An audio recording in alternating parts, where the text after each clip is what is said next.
at 6 days for that. Call the city council work session to order. No, okay. I think we'll do the election commission meeting first. Yeah, that's right. I have that here. So we have election commission meeting first. Clerk, call the roll, please. Commissioner Clark, Here. Felder, Here. Germaini, Here. Equangeli, Here. Lamore, Here. Vining, Here. Whitman. Here. Thank you. And we have our meeting as we are as it is. I'll just turn right over to Clerk Treasurer Lavoie so we can go through the agenda here. Okay, this should be quick. And just a reminder to those watching that this is required by state mandate. We have an election commission meeting prior to every election. The first order of business is the approval of the minutes from the election commission meeting held on Monday, April 2nd, 2018.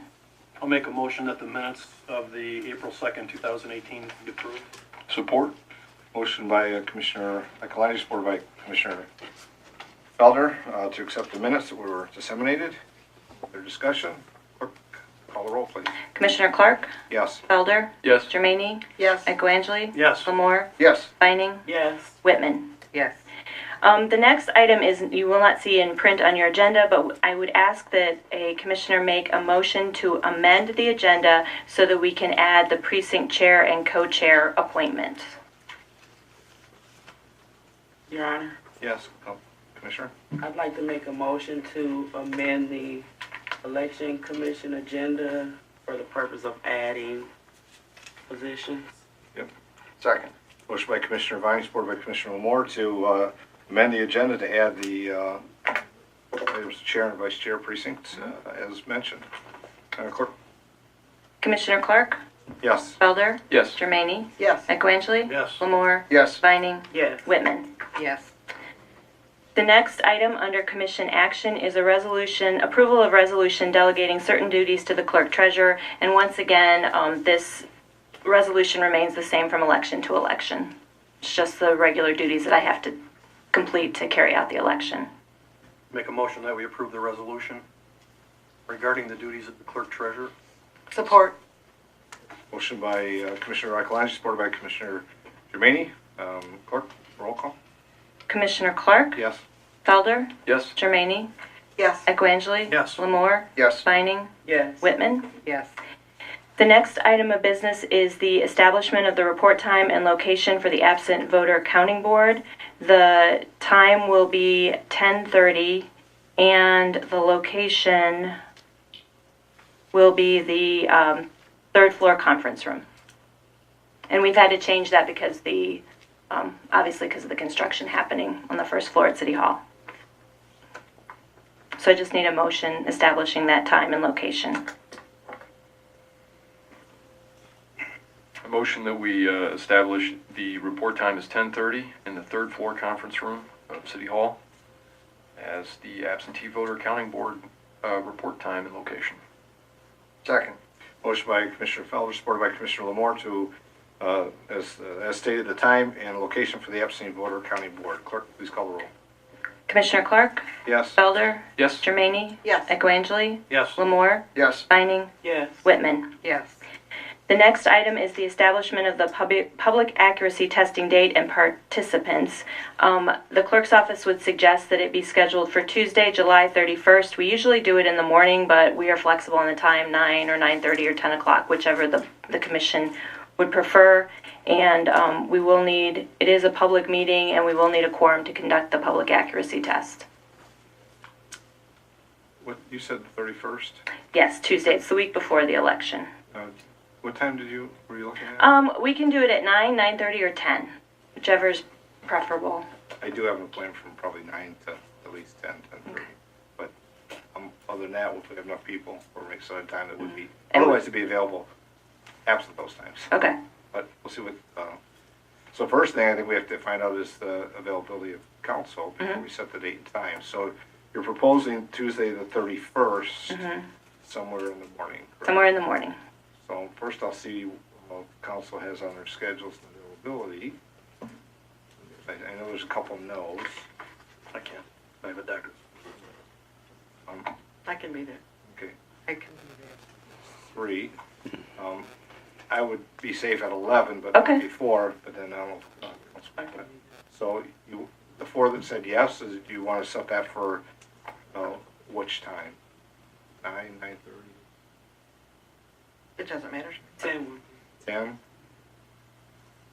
That work? Sure. Do we have it up? I think there's 4 that said yes. Yes, okay. Yeah. So you're proposing then on Tuesday, the 31st at 10 a.m.? And So- that's where's that held? It's going to be in the old community credit union space. Okay. Okay, Got it. then we just need a motion to that. Your Honor, Yes.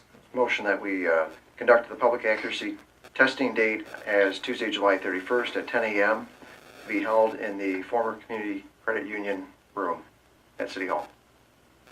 I'll second. Motion by Commissioner Moore, supported by Commissioner Jermaine for the public accuracy testing date and time as stated. Clerk, please call the roll. Commissioner Clark? Yes? Felder? Yes. Germaini? Yes. Equangeli? Yes. Lamore? Yes. Vining? Yes. Whitman? Yes. And finally, you have a list in front of you that was handed out. That is the chair and co-chair appointment list for the precincts, including the absentee voter counting board. And so we need a I'll motion. make a motion that the election inspector list dated for August 7, 2018 be approved. Support. Motion by Commissioner Ekalani, supported by Commissioner Whitman to accept the election inspectors list as presented. Clerk, please call the roll. Commissioner Clark? Yes? Felder? Yes. Germaini? Yes. Equangeli? Yes. Lamore? Yes. Vining? Yes. Whitman? Yes. All right, that is all of the items I have, and I have no comments. Okay, any commissioner comments? Seeing none. Any citizens' comments regarding the election commission meeting? Seeing none, motion to adjourn. Motion to adjourn. I'll second. I guess I'll say motion by Commissioner Moore, supported by Commissioner Germaini. All in favor, say aye. Aye. Very good, thank you. Thank you. And so that closes that, and at this time, I'm going to continue to move on, because we have the city council work session, and I'll give the clerk a second. Okay. Okay, and please call the roll. Councilperson Whitman? Yes. Equangeli? Yes. Vining? Yes. Germaini? Yes. Lamore? Yes. Felder? Yes. Mayor Clark? Here, Here. I think we're all here. We're all here. Was that an attendance? That's okay. Is that a motion to move to Yeah, that's another the- agenda item? Yeah, that's okay. We're Okay, good. just checking. All right, we're in the work session now, so City Manager Pastu, a few items for us to review. Thank you, Your Honor. Excuse me. The first item that we have is that we'd like to discuss with you a PUD agreement for property located at 1003, 1007, 1023 East Elm. It's been before the Planning Commission. I'll have Mr. Green provide background with that. And I think also there's going to be something on the screen. It's a multimedia presentation. There. Okay. Okay. All right. Mr. Mayor, members of council, Mr. Pastu, Jeffrey Green, Director of Community Development. One of the items before you tonight, and of course the first item on your regular agenda, but the first item on tonight's work session is related to the PUD agreement for 1003, 1007, and 1023 East Elm Avenue. These are the properties that are west of the Sidetrack Saloon on East Elm Avenue. And what we're really looking at is a rather unique development. I'm going to talk a little bit about it tonight. But I do want to recognize that Mr. Jacobs, Jim Jacobs of Jacobs Architects, and Mr. Cramons, the owner of the property, and of course Mr. Jacobs designed the site plan, are here with us tonight. They may be able to address any kind of technical questions that we might have. But what we provided with you as part of the fact sheet was the site plan digitally, and I've given copies of those to you at the dais when you came in. And also, we were looking at the PUD agreement. Essentially, the PUD agreement, again, we're not asking for action tonight. We were wanting to set the public hearing for the next meeting and want to give this to you tonight for a chance to review. And we have a couple of other additional items that we need to add into that.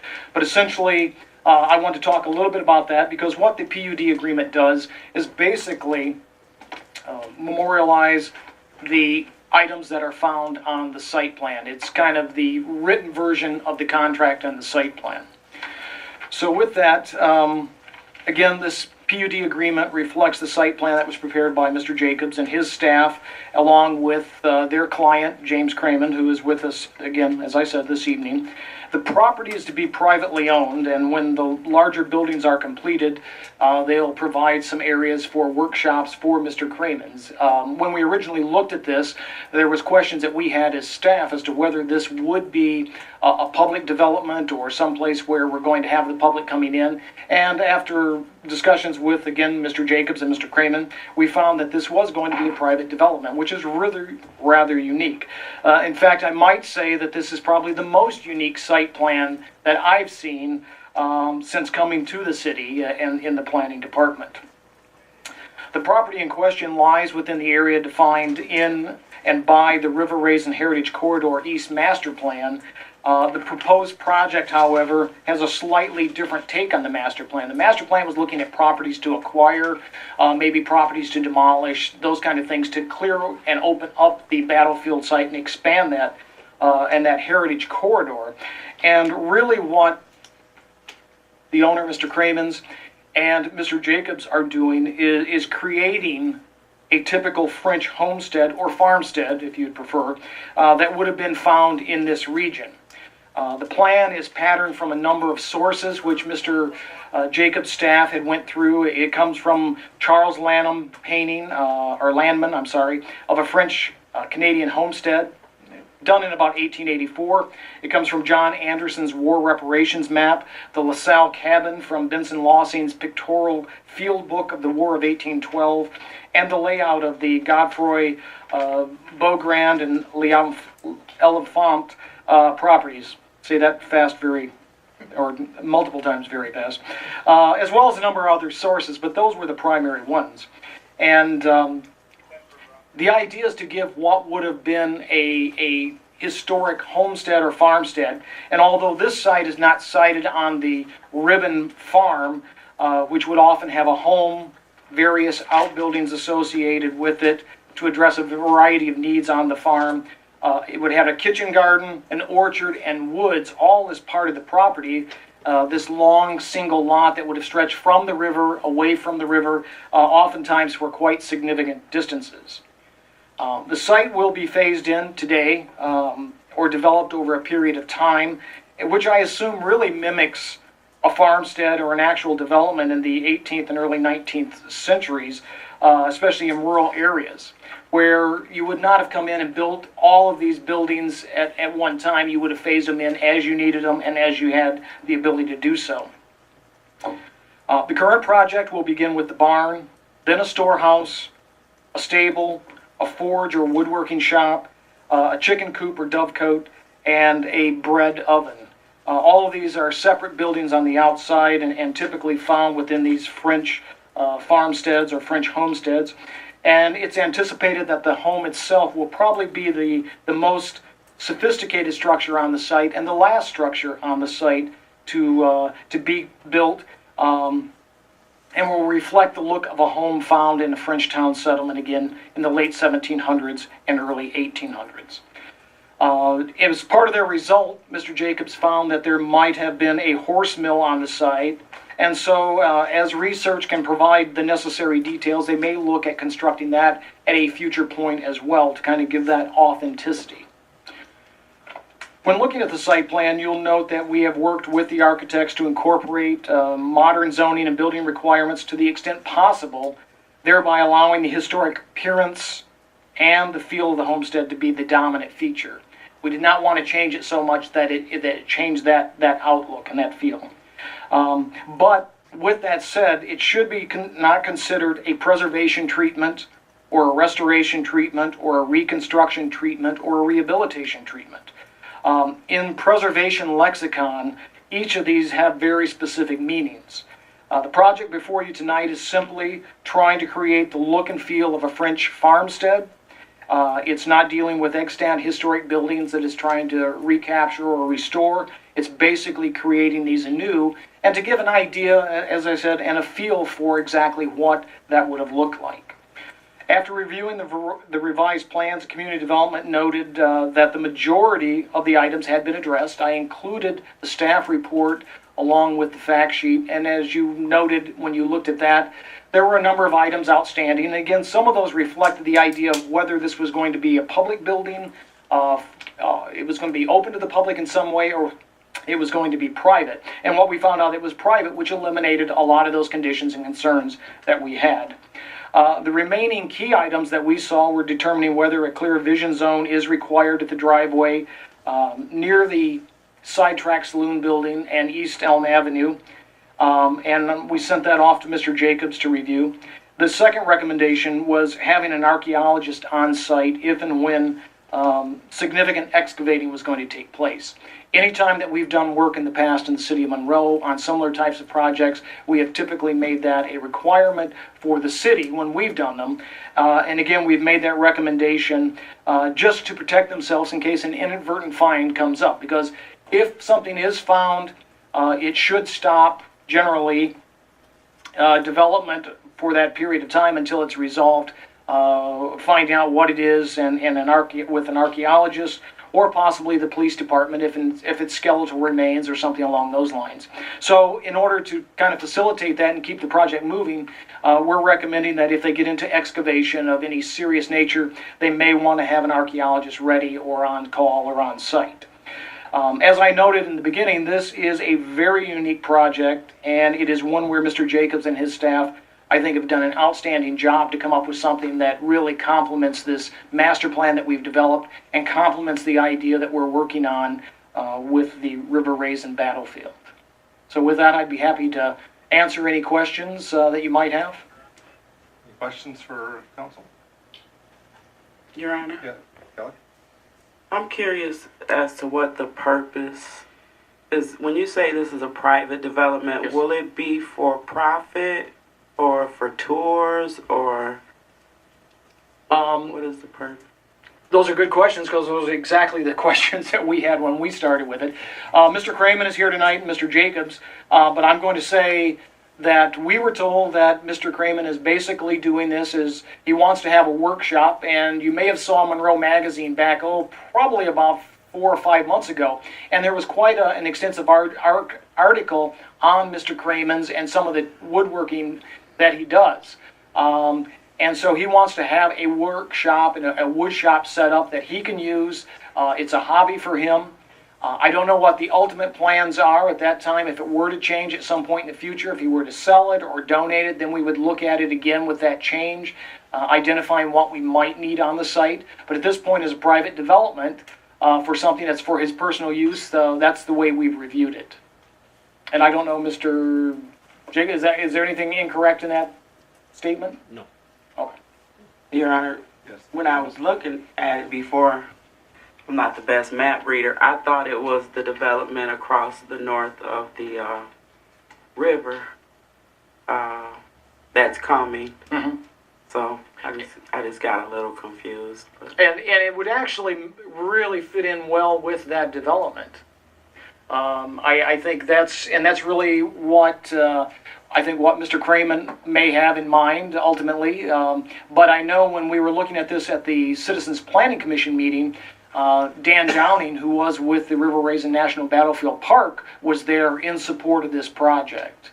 They looked at it as a great contributing element to their overall plans and their goals there. Thank you. Other questions? Mr. Green? Yeah. Being that Mr. Cramen is a carpenter and a period-specific one at that, I was wondering if this property would be zoned in such a way where he would be able to sell some of the pieces that he works on in the shop. Would he be allowed to do so under how the property is zoned? It is zone PUD, which provides probably the maximum amount of flexibility that we can give him. It allows us to look at this site, which you can kind of see. This is the barn, the house is here. This is the development, the sidetrack here, and work is taking place. So it does provide the maximum flexibility for him to do a number of things. What we would look at is if in fact it changes from a private use to something that becomes maybe a minor retail use, he sells some of those products and things like that, we would expect him to come back to the city, and at that time we would probably look at amending the PUD agreement to allow that in. Okay. But as written, it does not at this point. It does not, but it's not in that part of the plan at this point. Doesn't mean that it can't be, just means that that's not been included now. And as I said, the PUD agreement that we're looking at basically calls out those items that are found all within this document and basically restates those in an agreement form.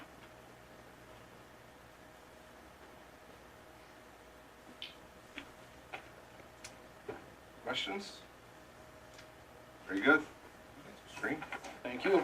And again, as Mr. Green indicated, we have this on the consent agenda to schedule the public hearing for the July 16th meeting, and certainly look to, after the public hearing for council's approval, go forward with it. So, thank you.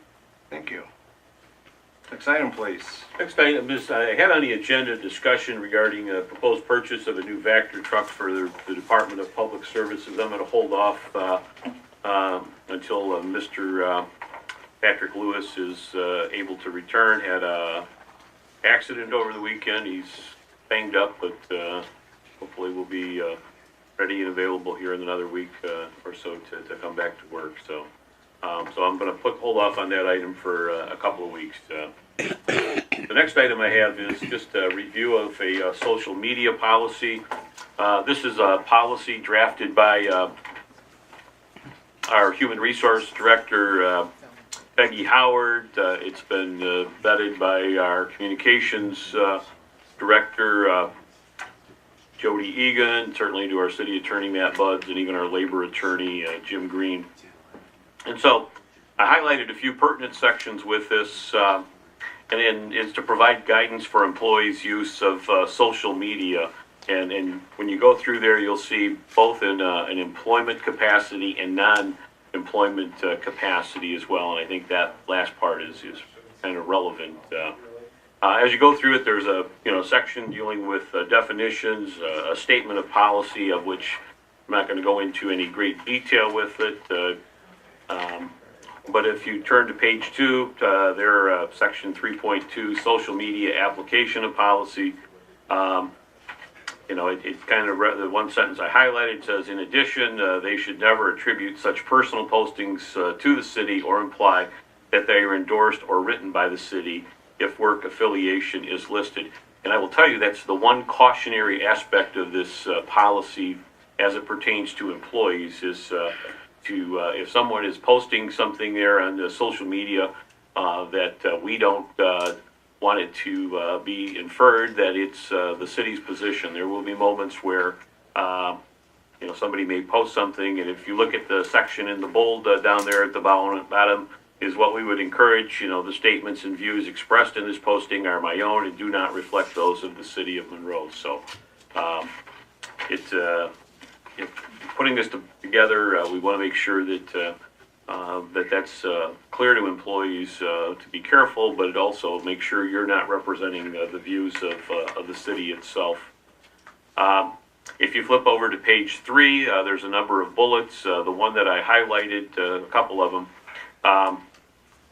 certainly not to use social media to post or display comments about coworkers, supervisors, or the city that are vulgar, obscene, threatening, intimidating, slanderous, harassing, and are a violation of city's policy against discrimination or harassment.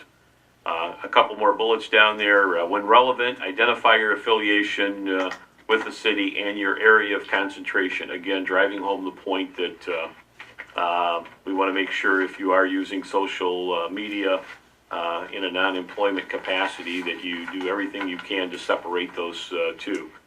On blogs, if your blog is self-hosted, use your best judgment. Make it clear again that the views and opinions expressed are yours and alone and do not represent the official views of the city. And then on personal matters, one of the things, that, again, some of the best practices, it highlights elected officials and managers within the city should refrain from friending city employees who report to them. I think that, in some ways it creates an awkward situation where that is present. Certainly we have those circumstances present, but we probably would look to grandfather that. But I think going forward it is something to keep in mind as part of that policy. And then last area I had highlighted was on page 4. Again, city-sponsored media sites.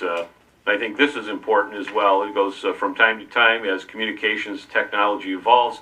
The city may sponsor websites, blogs, or other media sites.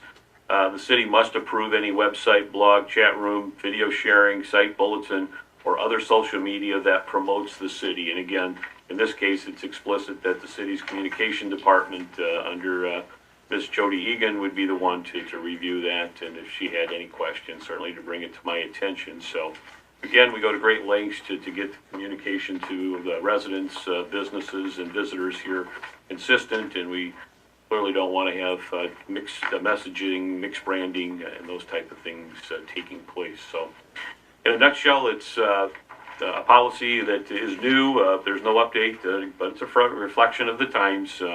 And I put that out there for your review and comment. And based on our feedback tonight, I would look to probably put it on the next agenda for council to consider its adoption. Any immediate questions for city manager on this proposed policy or presentation for it in the next meeting? I see none. Thank you. And of course, as you read through it again, if there's questions, please forward those direct to the city manager. Mr. Pastu, next item. Next item is purchasing policies and procedures. I'm proposing to add an ethics section to our internal policy. We have a purchasing ordinance that we have within the council. And this section that's an add-on is a function of an event that happened last year where we had an employee involved in assisting a contractor in dropping off a bid package, which we eventually disqualified from that. But I think part of it is to make sure employees understand a couple of things with this is that make sure what their role is in the process. And I'll run through it real quick. Just in the conflict of interest, there's a number of policies out there from other communities, but I like where it says to treat every supplier in a fair and equitable basis, use good judgment in those dealings. I think it's common sense, but sometimes we just need to reinforce that. But no employee may participate in a procurement process if they know any of a number of items, and one is that they're employed by a vendor that's submitting it. And then there's also some immediate family member designations that would prohibit the employee from being involved in the procurement process. The other part down at the end of the page there is assistance in purchasing process. In particular, I identified that, look, part of the role is if you're assisting a potential bidder proposal firm that's going to submit a proposal, certainly help them with understanding the purpose, the scope that's anticipated, those type of things. But again, not to be directly or indirectly involved with the procurement process certainly in the preparation, such as completing dollar and quantity amounts and or even just delivering the submittal itself. So we've got to keep a good arm's length from that transaction in order to maintain the legitimacy of the process. So with that, I would, as I said, wanted to present that, presented it to our Ethics Commission last month for their review. They were comfortable. They were aware of the situation based on some correspondence I had with them last year, and certainly dealt with the situation with the employee that was engaged at that time. So I just think for clarity purposes, we would add this onto the purchasing policy that's internal with that. Any questions from council for Mr. Pastu on this? It's pretty clear, but there are. We'll see this coming forward as well. And if I may, just the last piece of it, yes. we involved with in-service programming with employees. So we've got a handful of items such as the policy and a couple other items that we'll bring forward to keep the employees updated with policies and procedures. So. John. Your Honor, kind of cycle back to the social media policy. How does this get out to all the employees? That's part of the in-service programming that we're going to do. Yep. Okay. Yeah, we'll make sure that we get this out there. We got a handful of them, and so we'll probably, my experience, typically what we'll do is, here's the presentation. You were present. You were handed the policy. there's an acknowledgement that we have record of. And candidly, the HR department does a lot of that with new employees, where you're signing off on a number of significant policies that when your employment begins. So, Okay, great, thank you. Just a comment or a question for you, Vince, on the purchasing policy and procedures in the ethics section there. You recently had the ethics committee did meet, which is required to do annually. Was this reviewed with them as well? yes, it was. Okay. So for the council, because and those watching, the ethics committee meets if there's an issue that comes forward. If it does not have issues to, I guess, deliberate on, they're still required by the charter to meet annually. So these are type of administrative things that the city manager gives them awareness of. So if there is something, they already have a foundation understanding what the policies are. And also they get together to understand who's on the board and discuss. Vince? Just like from my end of it, that's all I have as far as any policy-related items. Just inquiring if there's any items on the agenda. I think we got 19 items between the council action and the consent agenda. So if there's any questions that you have, either now or preface for the regular meeting, would be appreciated. Any agenda items that council wishes to make further inquiries about, clarifications? One small thing on the purchasing agreement. What is the process by us putting out RFQs, and how does someone get themselves on that list in terms of a supplier? Typically, I use for professional services contracts, we use a statewide process, Mitten, for that. A lot of the departments, there will be specific type of vendors out there as it pertains to, I use water or wastewater. There are certain supplies and chemicals and feeds and those type of things that would be engaged with more specific with those services. But in a broad set, if we're doing construction or requesting professional services, we put it out on Mitten, which is a statewide purchasing network. Okay. And as a quick follow-up to that, if an employee has a new supplier who we have not done business previously and just wants to suggest them, does that count them as being involved in the procurement process, or they would still be separate from that if they're just handing you a name and then you execute the? No, I would be fine with if there's a firm that they're aware of, either through experience, professional association, that they would be included in the participation for that.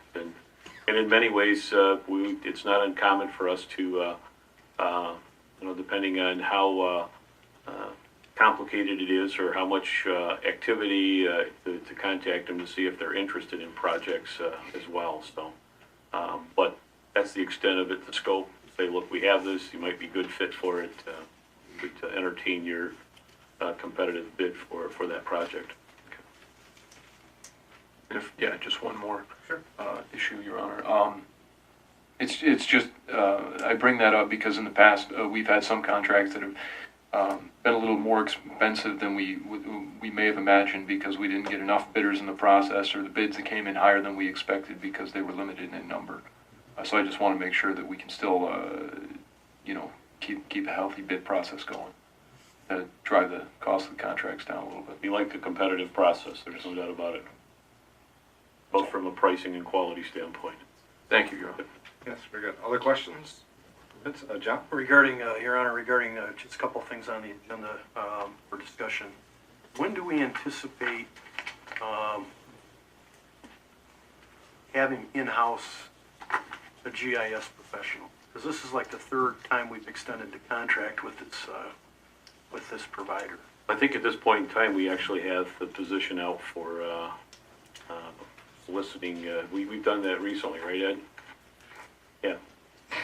Okay. So you're out recruiting, right? Yeah. Okay. Yeah, recruiting. Ed's going to give us an update. Okay.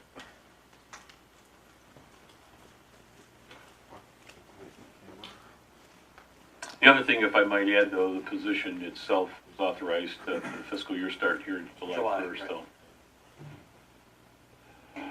Honorable Mayor and Council, Ed Sell, Assistant City Manager, Finance Director. So if you recall in the budget process, and maybe even a little before that, the IT strategic plan recommended that we hire 2 positions. In the past, we had a position in the engineering department that basically handled our city's updates to GIS, and when that person retired in 2017, that position has been empty since then, kind of pending this IT plan. But in addition to that position, the plan recommended sort of a overall city digital data coordinator, business process coordinator. So what we're out right now and have resumes and applications on is that position. The professional GIS person would actually work under that person. So once the first position's hired, we would move into filling that GIS position that is doing the day-to-day updates to the GIS and upgrades to the GIS. So that's the process. That's why the 3-month extension is requested, because we don't have the first position hired yet. You anticipating having it wrapped up within the 3-month time frame? That's the plan, let's say that. Okay. Yeah. All right. Other question I have, Your Honor, is kind of along the same line. I noticed that we have a couple of professional service contracts to award tonight to Manick and Smith. One of them is for topographic survey for Hollywood, which is fine. But with the idea that we no longer have an in-house survey crew, and I think one of the engineering inspectors left to take a job with DPE, are we at a point where we just need to, on an annual basis or a 2-year contract basis, put out for proposal for engineering services so we get competitive pricing? So we have somebody that kind of in the stable that we can just hand projects, but we've gone through a competitive bidding process to get there. Vince? If I may, through the mayor, actually, Mr. Lewis and I have talked about, if you will, maybe pre-qualifying maybe 3 or 4 firms. Here's a project. We know what you can do. Here's the scope of it. Give us your proposal. And we think in many ways there's a number of good engineering firms out there. And once they're pre-qualified, we get a good competitive, going back to Feldman's comment that, now we have a competitive environment for these firms that have been pre-vetted for them. So given the timing of when the employee had left, we're, as I said, scrambling through the rest of this year. Right. But going forward, that's clearly something Mr. Lewis and I had talked about doing. So. Okay. Other questions on the agenda items that I have for the city manager? See none. So,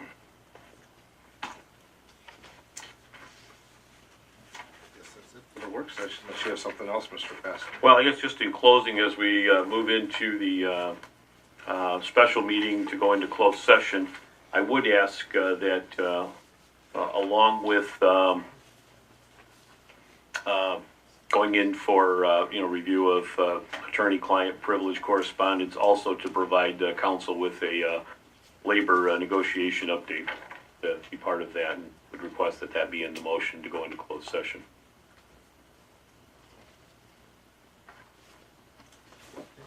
Anything further on the work session? See none. Close the work session, and we have on the agenda next a special meeting as was stated. So, clerk, please call the roll. Councilperson Whitman, Is it here? Yeah, we're here. Langeli, Here. Vining, Here. Germaine, Here. Lamore, Here. Felder, Here. Mayor Clark. Here. Need a motion then for as stated. Your Honor, I'll make a motion that we go into closed session for the purpose of attorney-client privilege discussion and labor negotiations. Second. Motion by Councilman Nicolai, supported by Councilman Lamore, that go into closed executive session for the reasons stated. Clerk, please call the roll. Councilperson Whitman, Yes. Langeli. Yes. Vining, Vining, Here. no, Germaine, Yes. Sorry. Yes. Lamore, Yes. Felder, Yes. Mayor Clark. Yes. But it doesn't I directly. make a motion that we go back into regular session. Second. Motion by Councilman Nicolai, supported by Councilman Lamore. All in favor? All in favor, say aye. Aye. Make a motion that we adjourn the special meeting. Second. Motion by Councilman Nicolai, supported by Councilman Lamore, that we Adjourn to special session. All in favor, say aye. Aye. We're done.